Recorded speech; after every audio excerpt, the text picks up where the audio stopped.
Assalamualaikum, hai semua. Kali ni Dayang nak kongsikan satu resepi kek sponge yang paling basic. Kalau nak buat apa-apa kek pun, kita selalunya guna kek sponge kan? Jadi, dalam video ni Dayang akan tunjukkan cara untuk buat kek sponge yang sangat lembut, tak kering dan juga sangat gebu. Hanya menggunakan 5 bahan, tapi ada banyak tips dan juga petua untuk hasilkan kek dengan tekstur yang lembut dan gebu macam ni. Nampak spongy kan? Jadi jom tengok video sampai habis.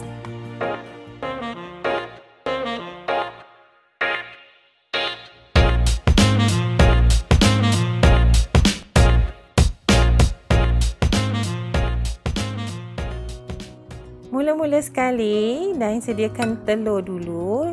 Kita pecahkan telur ke dalam satu mangkuk. Telur ni Dayang pakai telur grade C. Dayang gunakan 6 biji. Kalau pakai telur grade A atau grade B, gunakan 5 biji pun dah cukup. Mula-mula, masukkan 2 cawan ataupun 325 gram tepung sponge mix. Isi kandungan tepung ni adalah tepung gandum, gula dan juga serbuk penaik. Tapi nisbah dia berapa Dayang tak pasti. Dan tepung ni boleh dibeli di kedai Eko, kedai RM2 ataupun kat kedai yang supply barang untuk buat kek tu ya. Lepas tu, terus masukkan 6 biji telur ke semuanya, campur je sekali. Senang sangat kalau kita guna tepung sponge mix ni. Masukkan suku cawan ataupun 50 gram air biasa, bukan air panas atau air sejuk, air pahit biasa je. Dan 1 sudu teh esen vanila, tujuan untuk menghilangkan bau hanyir telur tu. Lepas tu, barulah kita onkan kita punya mesin mixer. Gunakan speed 1 dulu untuk kita sebatikan adunan. Bila tepung dengan telur semua dah bergaul sebati dalam 1 minit, bolehlah kita naikkan speed perlahan-lahan sampai maksimum. Jadi ini tips untuk dapatkan kek sponge yang gebu, kita naikkan perlahan-lahan sampai maksimum. Biarkan dia mix sampai 5-6 minit macam tu, kita boleh siapkan acuan. Dayang gunakan loyang jenis spring foam macam ni. Dayang suka sebab senang untuk Dayang letak dia punya kertas parchment paper tu. Kita akan lapik spring foam kita punya loyang ni. Cara dia senang je, buka macam tu. Lepas tu ambil parchment paper. Cara mudah untuk letakkan parchment paper ni dalam kita punya loyang. Okey, ambil dan tengok dia punya saiz macam tu, agak-agak je. Lepas tu Dayang akan tandakan sikit dan lipat kertas tu kepada 2 bahagian. Lepas tu Dayang potongkan dia dengan pisau. Okey, sekeping parchment paper ni memang cukup lah untuk kita punya loyang. Selesai potong, ketepikan dulu. Ini cara Dayang ya, Dayang nak kongsikan. Kalau kawan-kawan atau sahabat ada cara lain pun boleh juga. Okey, letakkan atas pelapik tu, lepas tu letak dia punya loyang atas, tekan dan kuncikan dia. Lepas dah kuncikan, bolehlah ambil gunting, lepas tu guntinglah lebihan kertas tu kat luar macam yang Dayang buat dalam video ni. Loyang yang jenis macam ni memang senang sikit lah nak guna.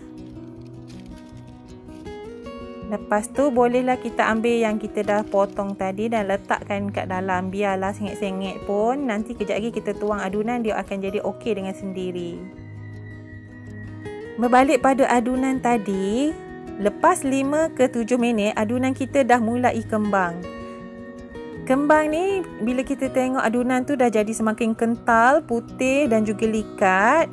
Jadi kita bolehlah slowkan kita punya mixer sikit-sikit. Lepas tu barulah kita letakkan minyak masak. Kita dropkan daripada speed yang paling maksimum kepada speed nombor 2. Lepas kita tuang minyak masak, putar dalam 1 minit. Lepas tu terus tutup mixer. Lepas masuk minyak, kita tak boleh putar lama sebab takut overbeat. Bila kita overbeat, nanti kek tu akan jadi mendap. Okey? Dan bila dah siap, kita angkat macam ni. Tengok tak, adunan tu pekat dan dia jatuh pun lambat macam tu. Maksudnya dah siap lah untuk kita bakar kita punya kek sponge ni. Lepas tu kita boleh gunakan kaedah kaut balik. Kita nak sebatikan lagi minyak yang tadi tu supaya dia betul-betul bercampur dan bergaul rata dengan bahan-bahan yang lain. Cara dia kaut daripada bawah ke atas macam dalam video ya. Lepas tu bolehlah kita masukkan kita punya adunan ke dalam loyang yang kita dah siapkan masa tengah mix tepung tadi.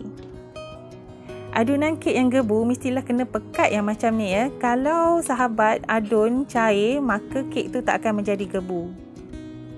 Lepas letak dalam acuan dan ratakan atas kek dengan scraper. Okey, untuk kek tu tak adalah sebelah tepi sengit tengah tinggi kan.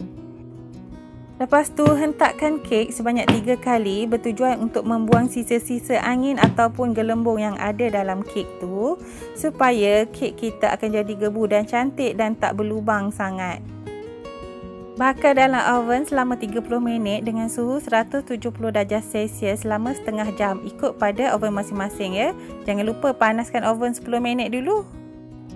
Dan gunakan api atas bawah.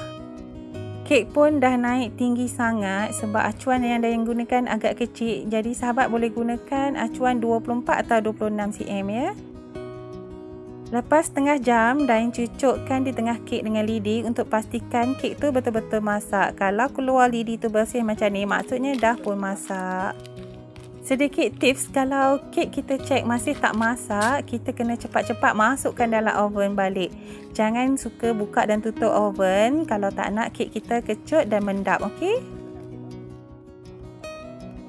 Tarik kertas pembalut dengan berhati-hati, okey, parchment paper tadi supaya kek kita tak banyak yang terluka sangat.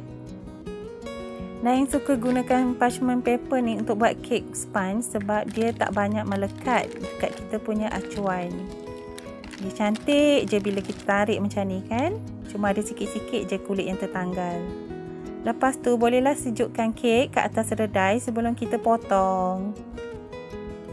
Bila kek dah sejuk, barulah kita boleh potongkan dia kepada bahagian yang kita suka. Okey, Dayang akan potong dan tunjukkan betapa gebunya kek sponge yang Dayang buat hari ni. Sahabat boleh tengok ya, dia punya tekstur kat dalam sangat cantik, gebu dan tak ada lubang-lubang besar ataupun rongga-rongga besar yang macam roti tu. Satu lagi tips untuk dapatkan tekstur yang macam ni, kita jangan bakar kek dengan suhu yang terlalu tinggi sebab kalau tak dia akan jadi kering dan juga kek tak naik, dia akan jadi bentan.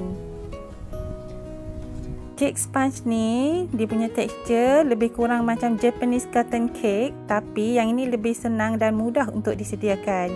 Jadi, dan ucapkan selamat mencuba semua. Jumpa lagi. Bye.